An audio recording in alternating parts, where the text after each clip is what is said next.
Hello and welcome to The Hero Spouse. I'm Kendra Ruth, here to answer one of your questions about marriage and midlife crisis. Today we have an anonymous female left behind and forward-moving spouse with a bomb drop of July 7th, 2024, a date of marriage of 2005. She has a vanisher and she's not familiar with energy levels. And I would like to apologize, but this question came in a couple of weeks ago, and I promise I've been watching, but I did not see this one come in. I saw another one come in and I was getting ready to respond to that one, which will be coming up also. Excuse me. But when I went to check on that one, I saw this one. And so I am answering this one.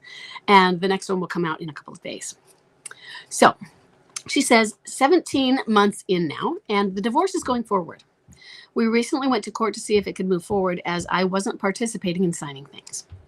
Needless to say it's going forward, but he wouldn't even look at me. He told the judge he wanted a divorce because he felt I wasn't there for him when he had a health scare. All the nasty stuff online he wrote about me, he never brought up. He didn't bring up online as a reason. Okay, all of the nasty stuff online he wrote about me, he never brought up online as a reason. That's all one sentence. So I'm not sure. It feels like there should be a punctuation. But so the health scare before was he was having some ED issues. And that was what kind of initiated the bomb drop. And when she said he should go to the doctor or maybe do something about it, you better stop talking about this or I'll leave you kind of thing, or I'll divorce you. And bam, that's what happened. I could get some of the details a little off on that. So then pretty much complete vanisher. It was just very out of the blue, no warnings, nothing like that. I'm assuming because he didn't want to lie in court. So all of the nasty stuff, he didn't bring up the stuff that he did online to her, is what it seems to be saying. And she says, I'm assuming he didn't do this because he didn't want to lie in court. How the heck do these MLCers trash us so much? I was called a narcissist, manipulative, a stalker, etc. He did tell the judge that he didn't come home because he didn't feel safe. WTF? What the F? He's 6'1", 300-pound Marine, and I'm 5'5" and 120 pounds. Is this normal? Yes, but I'm gonna do something else for a moment. And I don't want anyone to take this wrong. I don't want you to take this wrong, okay? Because it's not about you. I'm just in general. He said he didn't feel safe, and you're taking it in one way. And I do not know if he means this or not. It might be a manipulative tactic. But I want to take that term and I want to go off somewhere else with it for a moment, just so that everybody can hear what I have to say on that, okay? And because MLCers might say that, and it could be male, female, it doesn't matter. It has nothing to do with size, with physical prowess and power, with musculature, anything. There is physical safety. But I don't want to go the Dateline route and all those scary stories. But you could be a bunny boiler. I'm not saying you're a bunny boiler. And you could be 5'5" and 120 pounds. Because there are other ways of doing things bad to a person that don't need you to be strong. It can be cunning. Okay. So you can be completely unsafe around somebody because they are going to poison you or all these other things. Okay. So, and I want you to understand what is the other things with feeling safe.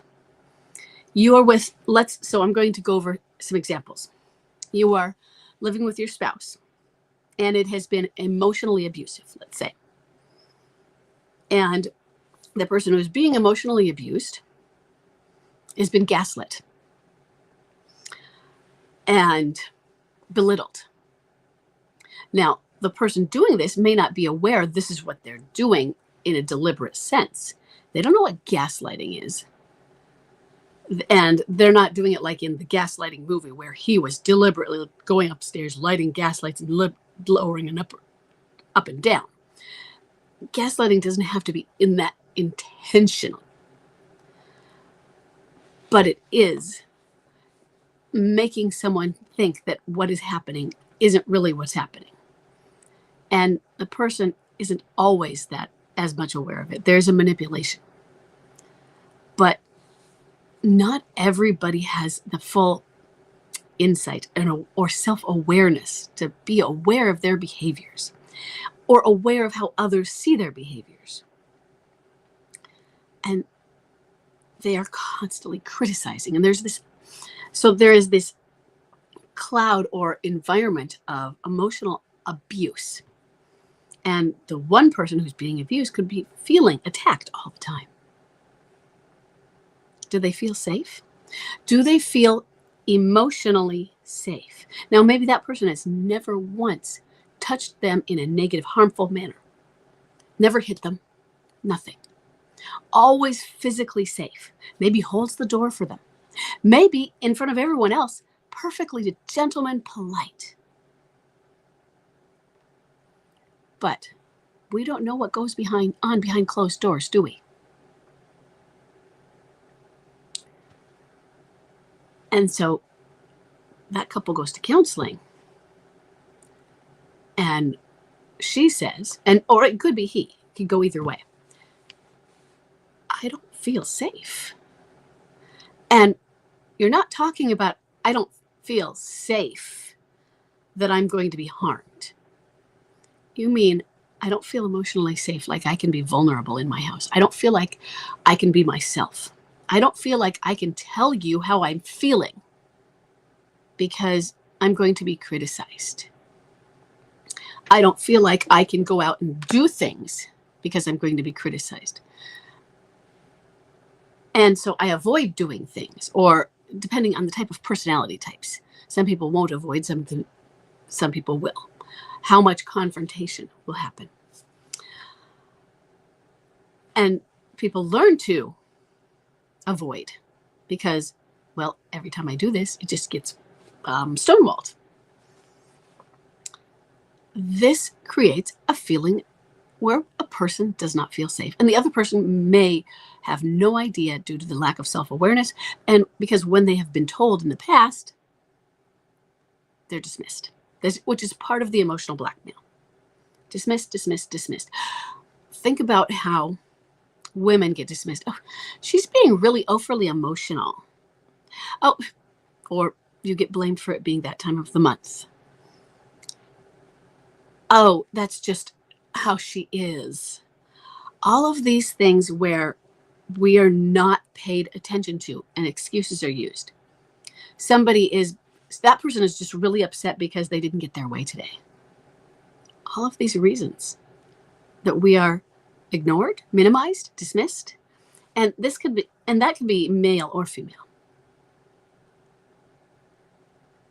And people, when that happens to you,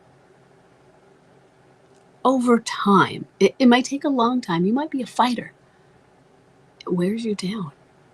And you learn, this is when, it's not that I'm not going to win this battle where it's two people arguing. Somebody can always be right. And it doesn't matter. Like if you're sitting there in a debate where there's facts, if the other person never, acknowledges your fact. Yes, President Lincoln is dead. It doesn't really matter, does it? They're still going to be on the attack. Yes, or flat earth. Things that seem so absurd. But you're never going to win the argument with them, even though, yeah, it's round. The earth is round.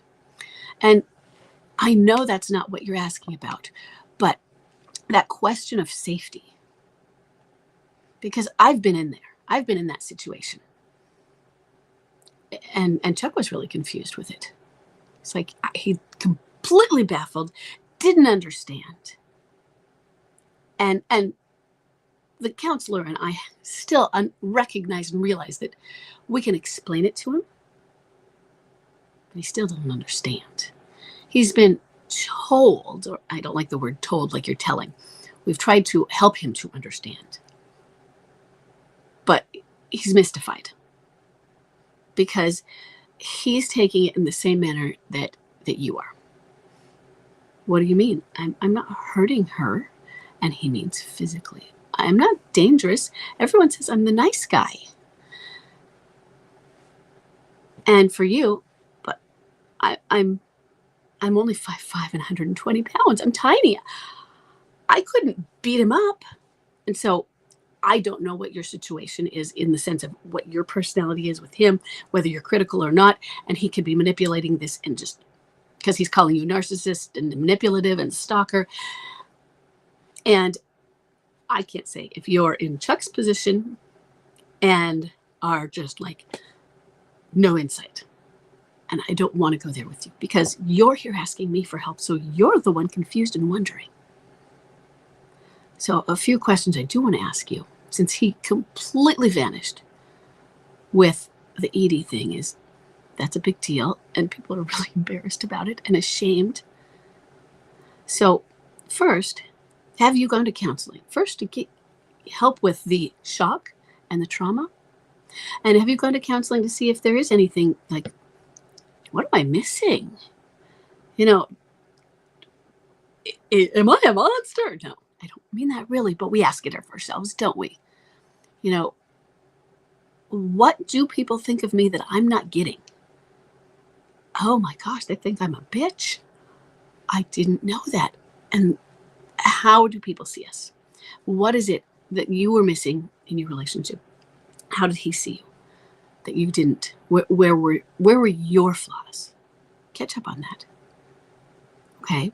And then what he's doing, it is normal. It is normal. I'm so sorry for them to demonize you. And, which is why I'm not trying to do that, but I do want to go on. I hate saying I don't want to both sides something, but since I don't know his side of the story and what he has to say, I still want us to think about what we're not seeing. But he is an MLCer. Yeah. Especially one where he's not a clinging boomerang.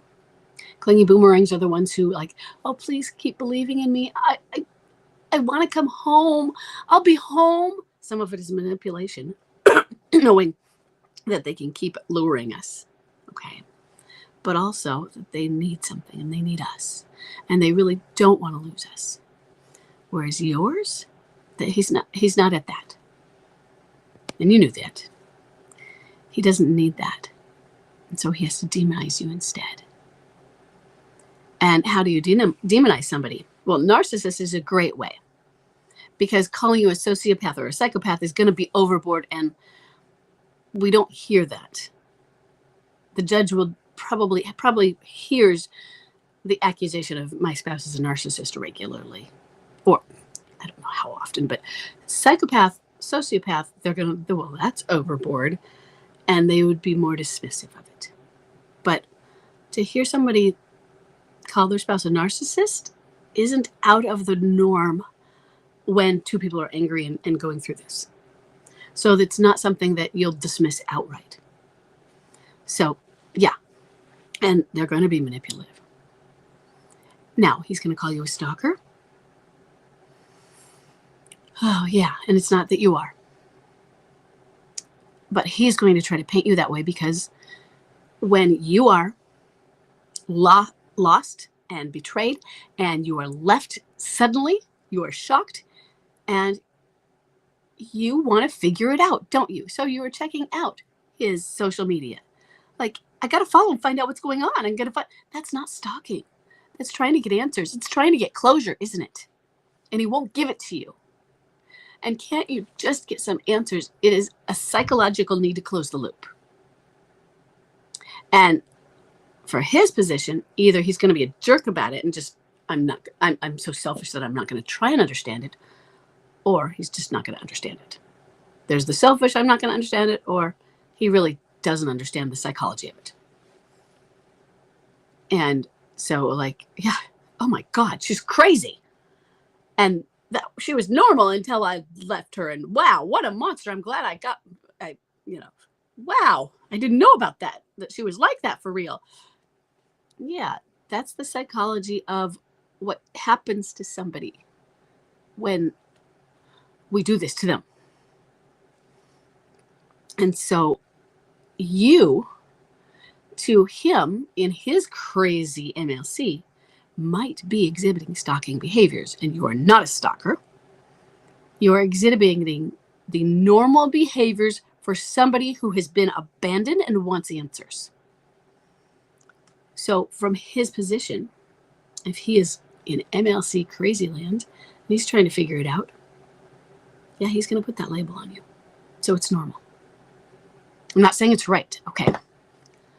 But I'm trying to explain how he might come up with that and how it might not be evil if he's not doing it to demonize you, but try to explain to him himself.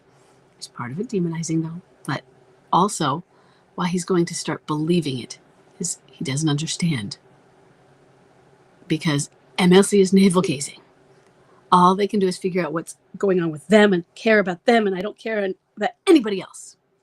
And you're bothering him. You're bothering him. You're bothering him because you're trying to figure out what's going on, and you won't stop calling and trying to get answers. And of course you're trying to get answers. Well, duh. But he's navel gazing. He's an MLC. Okay. He's lost. He's confused. And what you are, and I'm trying to be you general because I don't want you to be insulted by what I'm saying, is we are a fly buzzing around them. And we just want to swat that fly away. It's just like this thing at my head. Get away, get away, get away, get away. And that's what it is. We're an annoyance. And I don't like to have to say that because I don't want you to feel like you're an annoyance to somebody. But when the MLCer is so focused on who and their confusion and they're lost, all of this other stuff buzzing around them is distracting. And they don't know what to do with it. And it's just getting in the way. It's that low hum of buzz. Imagine like you can't get like a ringing out of your ears. And it's always there. And you can't focus on life or something. And they just want to swat it away. Which is why we need space. We need space. And in some ways, space means quiet too. Quiet from that buzzing. So that they can focus. And I know, MLCers, they don't focus. They escape and avoid. But you know what? That's part of the process. Which sucks. But it is. Okay. So, normal in MLC.